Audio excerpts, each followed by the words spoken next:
Cuman kalau misalnya Mas Dila sendiri punya nggak pengalaman-pengalaman seperti dalam perjalanannya ini, godaan-godaan seperti itu?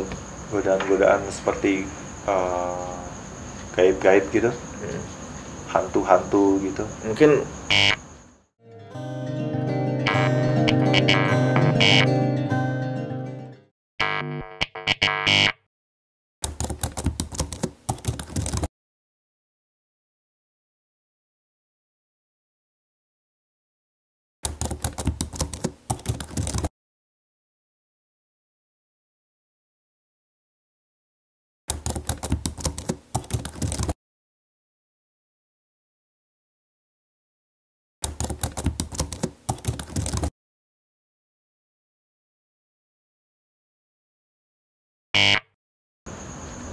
bukan, kalau mungkin kelasnya bukan penampakan ya, cuman lebih, jadi kalau misalnya dalam ini coba kita samakan dulu ya. Jadi ada jenis makhluk gaib yang memang menampakkan diri, yang memang visualnya tuh kelihatan gitulah. Cuman ada yang menurut gua yang bahaya itu malah gak kelihatan, yang dia masuk ke dalam darah, langsung mempengaruhi orang. Nah itu Mas Duta pernah nggak ngalamin kayak gitu? Jenis yang kayak gitu maksudnya? Yang kedua ya. Nah itu kan gue pasti nggak tahu ya kalau gue ngalamin itu apa enggak ya. Tapi gue rasa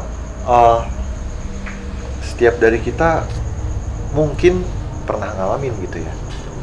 Karena ketika kita berada di suatu kondisi, kita tanpa sadar menjadi orang yang berbeda itu gitu. Maksudnya itu dalam perjalanan ini, apakah Mas Duta pernah ngalamin kayak gitu? Gue rasa pasti. Gue rasa pasti. Dan itulah gunanya dalam hal ini agama gitu. Tapi tentunya agama tanpa spiritualitas ya nggak akan ada gunanya juga gitu. Karena beruntungnya dalam agama itu kan ada fasilitas-fasilitas yang sebenarnya menjaga kita dari hal-hal seperti itu gitu. Manusia pasti pernah jatuh, dan ketika jatuh itu pasti ada yang menarik untuk jatuh. Yaitu ya tanda kutip makhluk yang tadi juga yang berjanji akan menjatuhkan manusia sampai akhir zaman. Benar kan? Nah itu kan sebenarnya lebih mengerikan gitu. Iya benar. Karena dampaknya adalah jiwa kita gitu. Gue pun hari ini gue mengatakan gue nggak takut sama kayak pocong misalkan atau apapun gitu, kuntilanak, kalau gue nggak takut. Bagi gue ya udah gitu, lu bisa apa gitu. Yang takut kan kitanya gitu.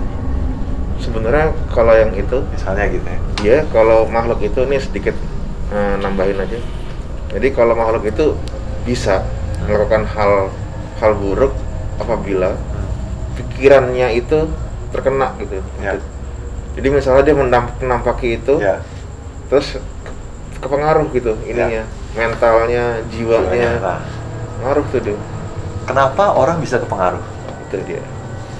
Kenapa orang bisa nggak berdaya sama makhluk-makhluk itu? Nah ini logika gue aja gitu, dan logika ini gue yakini benar gitu. Sederhana banget. Kalau manusia adalah, gue pernah sering bertanya ke orang, manusia itu badan yang punya roh atau roh yang punya badan? Gue mengatakan manusia itu roh yang membawa badan, bukan badan yang punya roh. Nah, berarti ada dua sisi toh, ada sisi roh, sisi fisik gitu. Nah, kebanyakan manusia normalnya mengatakan, gua harus memelihara kekuatan fisik gua nih, kesehatan, makan, ya olahraga gitu. Badannya yang dijaga ya? Badannya yang dipelihara, yang di-maintain, yang diperkuat gitu. Tapi rohnya di-maintain nggak? Spiritualitas itu tadi ya? Spiritualitas gitu. Spiritualitas yang terjaga itu quote yang menarik sih, quote yang menarik. Karena seandainya spiritualitas tidak terjaga, akan menjadikan ya itu tadi, menjadikan banyak salah kaprah gitu spiritualitasnya. Lebih ke penampakan. Cuman setiap orang pasti ada ininya lah ya, ada masanya lah ya. Masa dimana kita sebelum menemukan itu, kita pasti akan mengalami hal-hal yang ya spiritualitas yang belum terjaga tadi itu, belum terbangun gitu.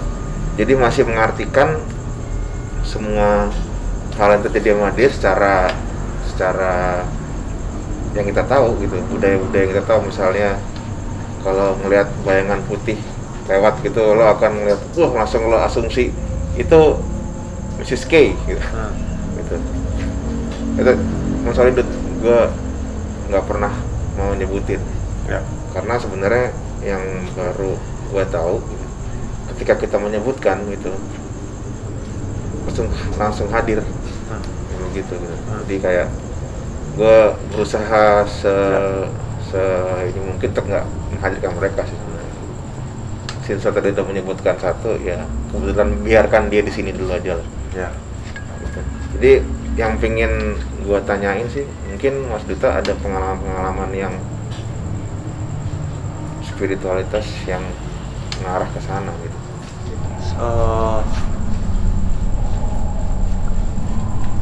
Pernah beberapa kali, nggak terlalu banyak ya, karena mungkin pertama gue juga bukan tipe yang dianugerahi indera keenam dan seterusnya gitu.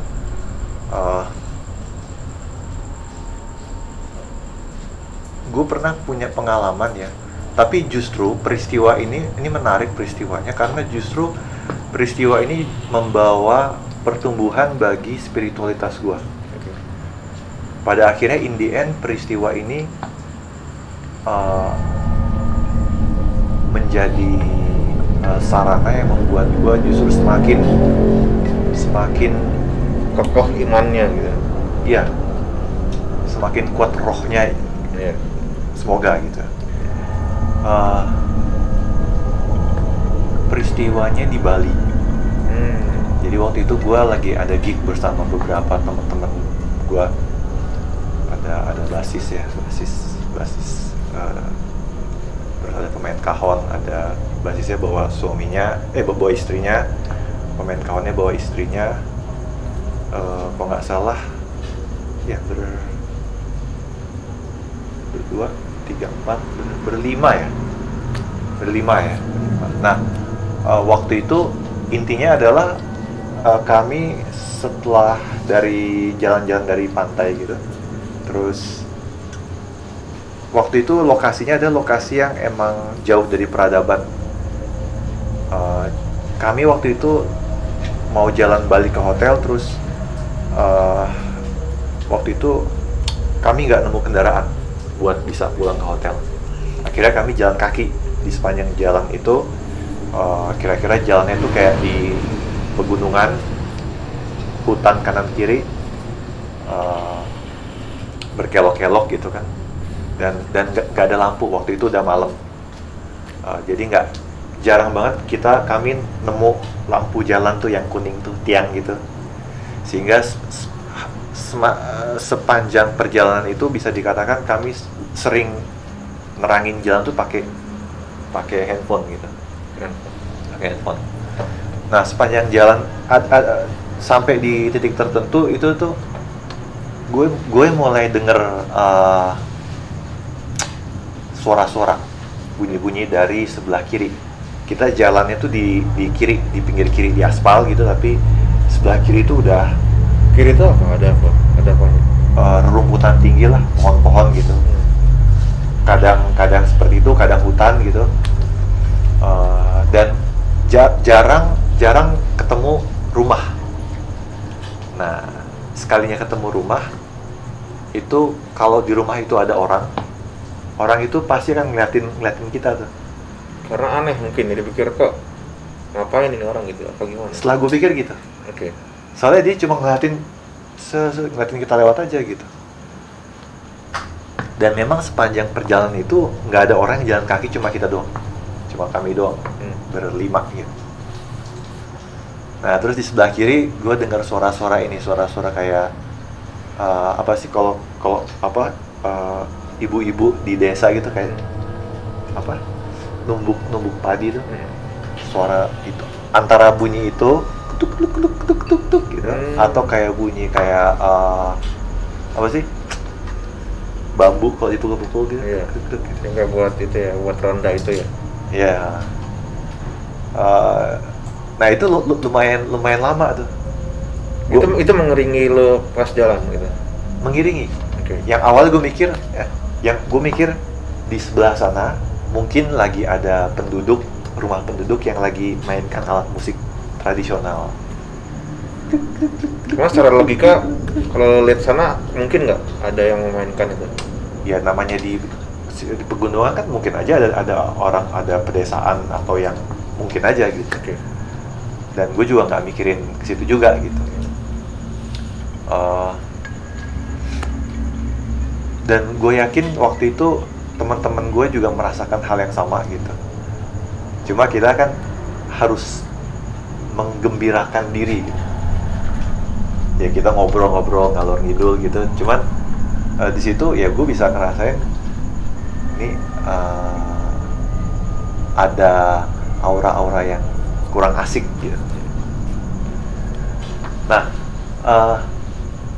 akhirnya waktu itu gue dalam perjalanan itu mulai semakin lama makin spooky nih, makin energinya semakin gak enak gitu di situ. Dan gue kebetulan salah satu teman gue di situ itu dia kebetulan punya apa ya, gifted dengan ya bisa melihat lah mungkin istilahnya gitu. Nah beberapa kali kami main mata gitu, dia jalannya di depan, gue akhirnya memilih jalan paling belakang. Jadi beriringan gitu, beriringan jajaran ke depan gitu, gue di paling belakang gitu. Dan di situ gue mulai membangun suatu benteng dalam tanda kutip, benteng secara mental dan secara spirit gitu, bahwa gue punya iman, punya pemikiran iman gitu, bahwa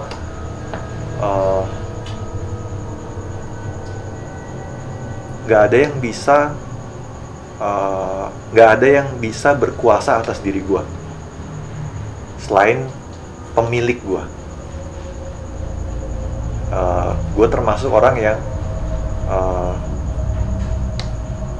apa ya istilahnya ya, secara sadar atau tidak sadar itu terus-menerus membangun spiritualitas gue gitu, dalam konteks ritual-ritual agama gue gitu. Nah, gue membangun sikap mental itu, gue membangun sikap spiritual itu sepanjang jalan itu, bahwa dan gue pun mulai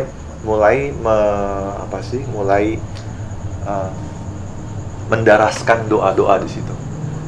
Doa-doa di mana gue memohonkan perlindungan untuk gue dan untuk teman-teman gue di sini. Dan gue mengalami satu momen di mana ini jalan gelap banget, dan gue bisa baik secara fisik maupun secara roh gitu istilahnya ya. Gelapnya ini gelap banget gitu. Sehingga kan namanya handphone kan juga paling seberapa sih jaraknya gitu kan. Nah dalam situasi itu, di saat gue terus-menerus tanpa henti mendaraskan doa-doa tadi, tiba-tiba ada sesuatu yang menarik gue begitu kuat ke kiri.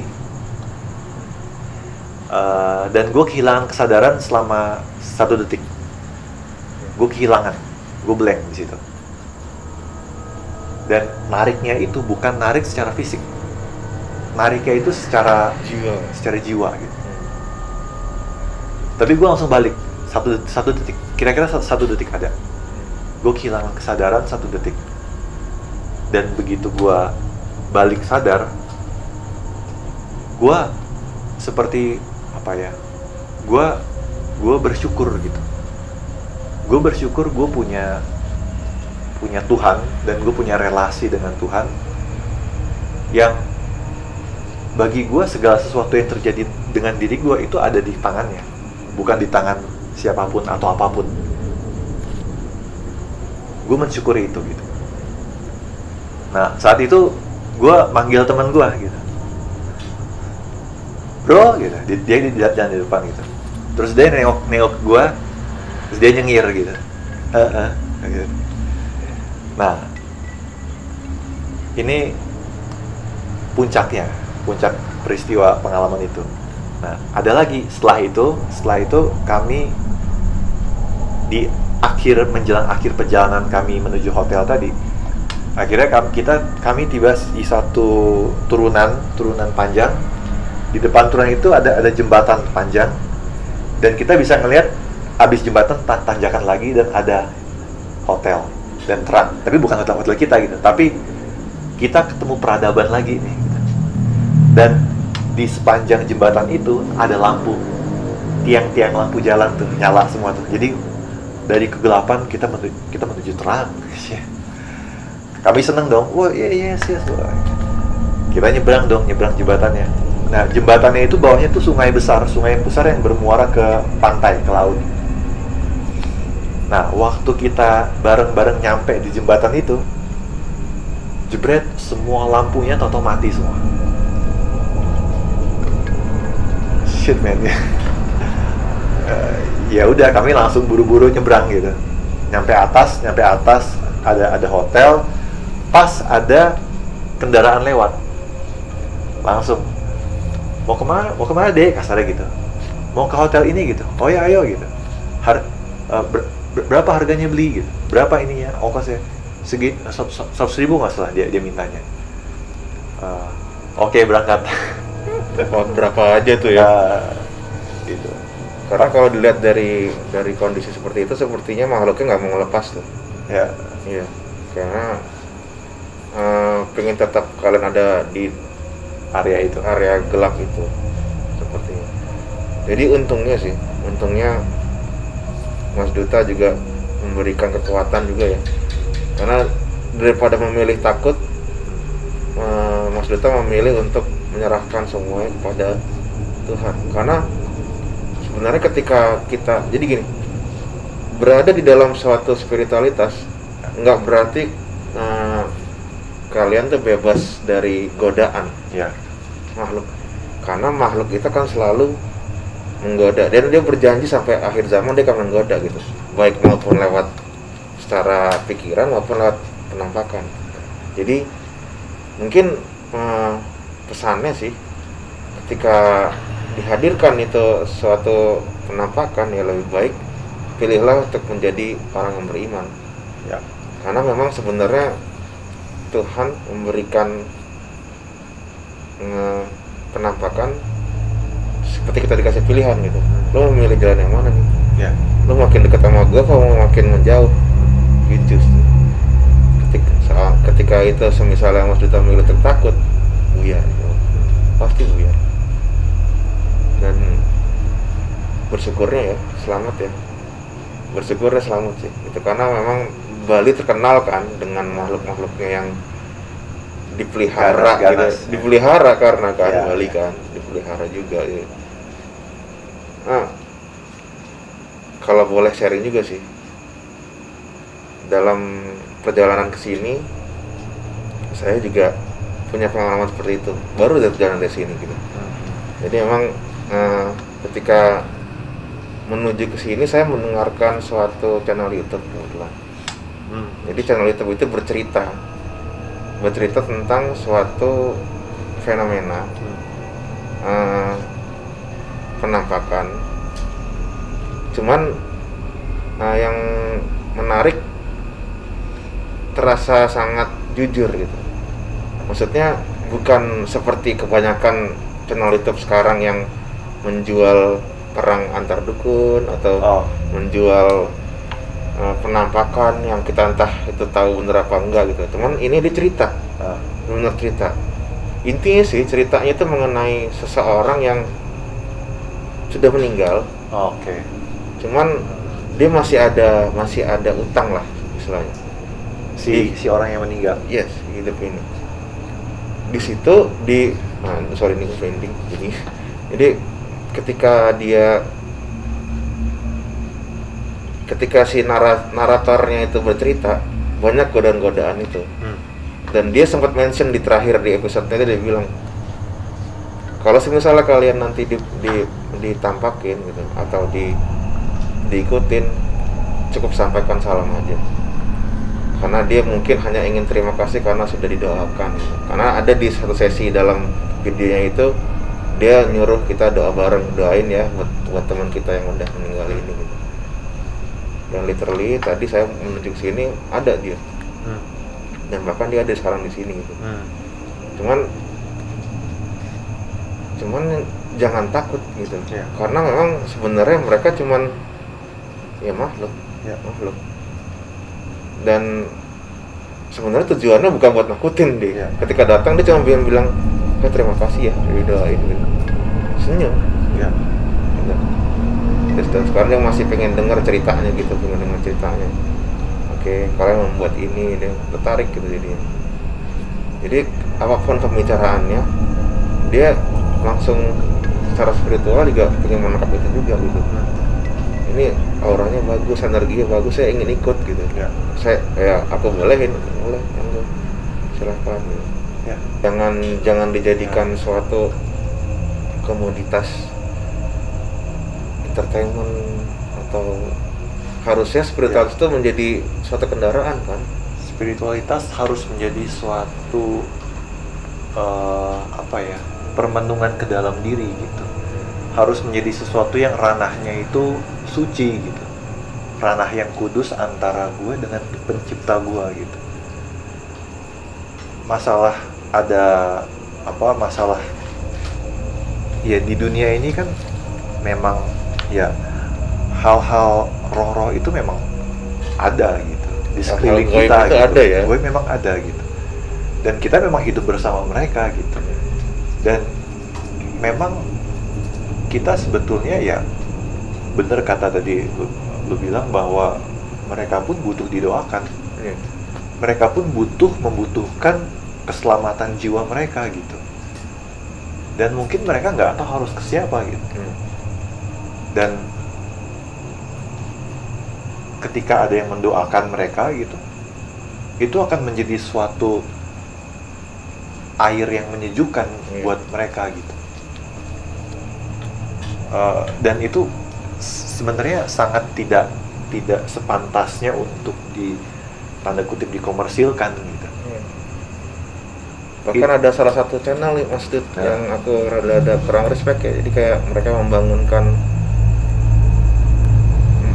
ada seseorang yang meninggal gitu baru sehari gitu, tanahnya masih merah, terus dia datang gitu ngasih ajian, masih masuk ke batu ke dalam kuburan, bangun itu. Jadi di channel horor itu ngebangunin. Iya, dia ngebangunin yang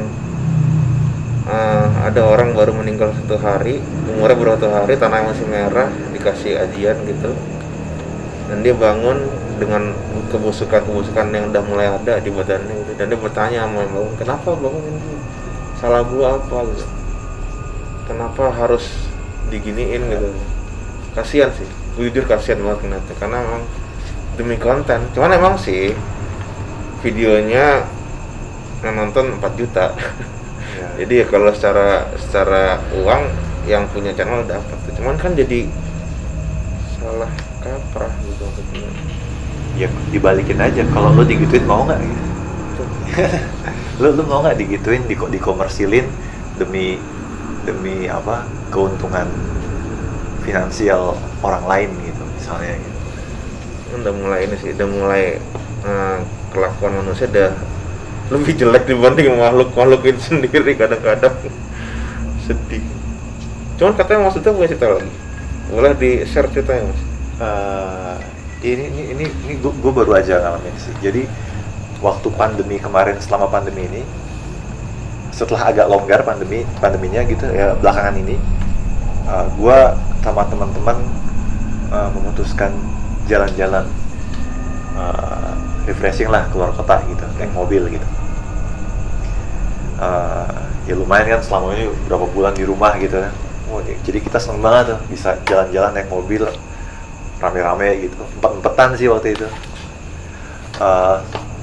Kami pergi ke pantai. Jadi kami ke Ciwidey terus lanjut lagi sampai ke pantai lah. Nah, kami memilih rute yang kalau di Google Maps itu kurang dianjurkan. Karena rutenya itu sangat kecil dan berkelok-kelok naik gunung gitu. Kalau rute yang direkomendasikan itu lebih lurus, lebih lancar gitu, lebih jauh cuman. Lebih jauh tapi cuma waktu itu kami emang mau tektok pergi pulang di hari itu juga, sehingga ini nggak apa deh lewat jalan ini aja karena ini lebih cepat gitu. Nah, waktu itu ada Mas Ari Astori gitu kan, dia yang misalnya yang paling tua lah gitu. Dia nyaranin, nah nanti kita harus dari pantai kita balik jam 3, kita harus udah jalan balik. Tapi dia waktu itu nggak menjelaskan kenapa gitu. Yang mana kami baru tahu kenapa setelah itu. Nah, kenyataannya kami di pantai sampai jam 4. Padahal si Mas Ari udah bilang, kita jam 3 harus balik ya gitu. Nah, cuma nyatanya karena kita kasihkan dan seterusnya sehingga kita jam 4 baru balik. Nah, ternyata yang terjadi adalah waktu di perjalanan balik itu di pegunungan, ngomong-ngomong jalannya itu sangat sempit. Itu bukan jalanan pegunungan yang 2 mobil bisa lewat dengan lega gitu. Kalau papasan, lu harus gitu. Dan jalanannya medannya sangat berat, sangat lika-likunya tuh, lu bisa belokannya itu bisa huruf U gitu, huruf U dan ditanjakan. Lu lagi nanjak, tau-tau lu harus belok patah U gitu.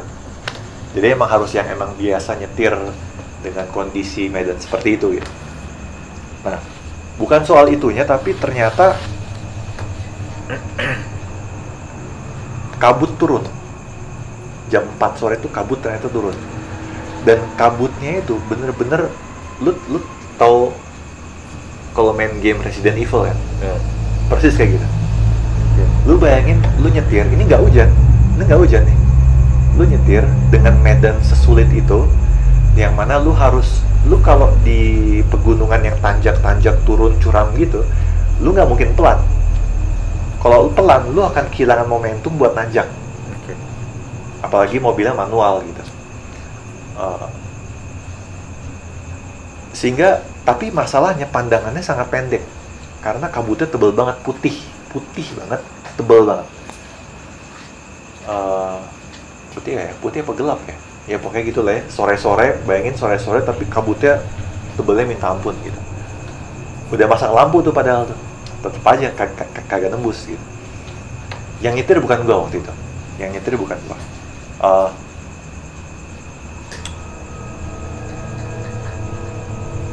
temen gue ini yang nyetir namanya Firman. Si Firman ini dia nyetirnya, gue perhatiin makin lama makin pelan nih. Maksud gue gini, kalau gue jadi dia, gue nggak akan sepelan ini nyetirnya. Meskipun pandangan cuma 5 meter ke depan gitu. Ini kepelanan nih nyetirnya nih. Ini gue kayak mikir, nih kenapa nih anak nih? Gue gergetan gitu karena gue termasuk supir akap gue. Yang ngebut terus lah ya. Gue ngebut, gue sikat gitu. Maksudnya ini kepelanan nih. Nah, tapi suatu ketika di momen tertentu kami papasan nih sama pickup. Ini ada belokan gitu. Mobilnya waktu itu mobil kami Expander. Terus ini pickup papasan di belokan. Nah, cuma kok ini nyetirnya kayak orang bego nih. Antara kita sama dia, sama-sama bego nyetirnya. Itu kok kayak susah banget gitu. Nah, pas papasan di, misalkan kalau handphone ada yang enggak. Nah, ini kan gini nih. Ini mobil kami, ini pick-up-nya nih. Waktu gini, kan ini pelan-pelan nih, karena sempit. Pelan-pelan. Si pick-up ini kan logikanya kan maju aja dong. maju aja supaya kita bisa sama-sama lewat gitu. Dia berhenti. Jadi waktu kita maju, ini nyangkut nih, crack gitu. Terus kita kesel gitu kan, kayak bego banget sih, kenapa dia nggak maju aja gitu. Sehingga kita, ini kan jadi kena deh mobil gitu. Nah, singkat cerita, nggak lama kemudian, karena si Firman ini nyetirnya kepelanan, terus dia kelihatan kayak entah apa gitu, gue refleks, waktu itu untungnya senggolan sama si pickup, sehingga kami waktu itu kita berhenti dulu deh, cek dulu tuh itunya tuh bumpernya gitu. Dan waktu mau ngecek itu, gue refleks, gue jadi yang nyetir. Gue ini nih, gue prima nih sih. Akhirnya gue nyetir, gue pindah posisi. Waktu gue nyetir, gue kenceng nyetir. Dan maksud gue gini, gue pandangan emang pendek. Tapi pertama karena faktor jam terbang gue nyetir di medan seperti itu udah biasa, jadi gue ya udah, kalaupun jarak pandangnya cuma 5 meter, gue fokus sama 5 meter ke depan gitu.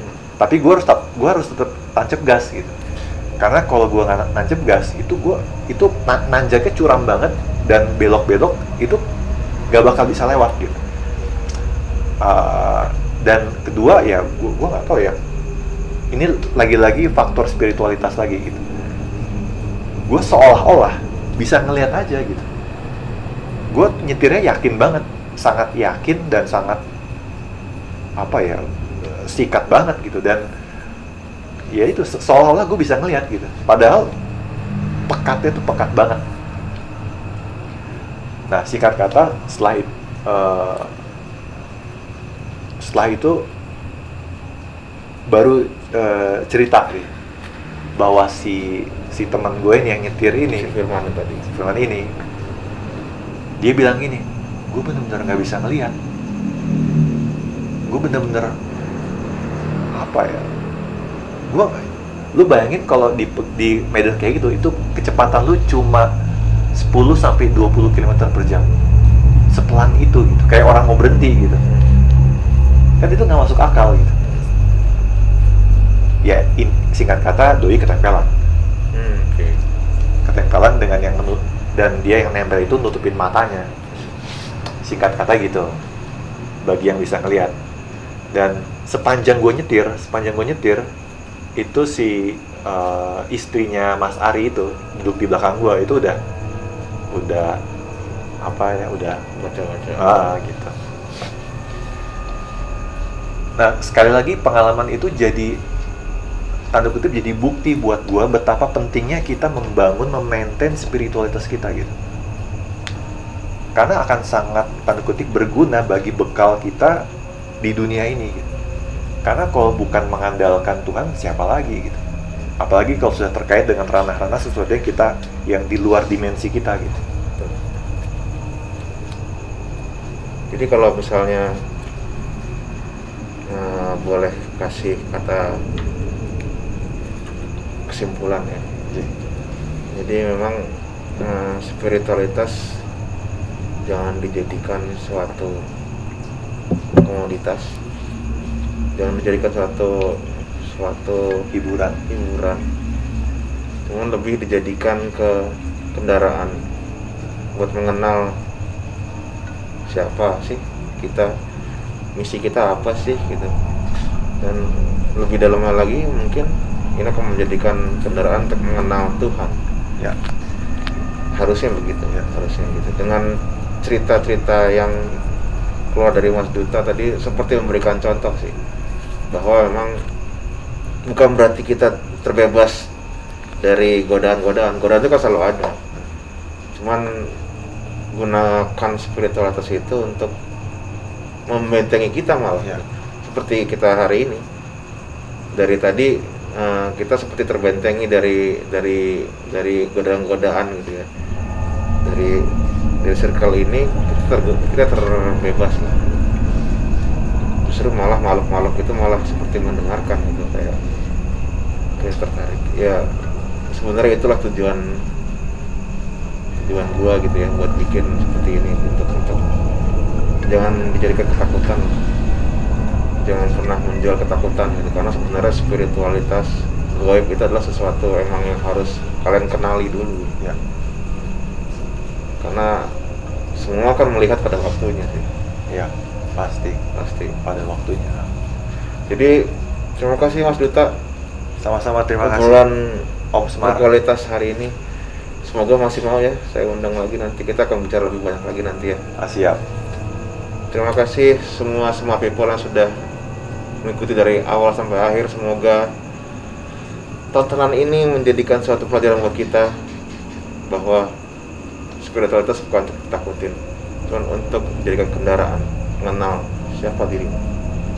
Assalamualaikum warahmatullahi wabarakatuh.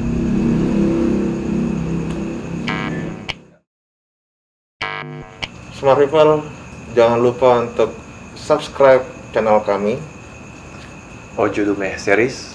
di like, di komen, dan nyalakan notifnya.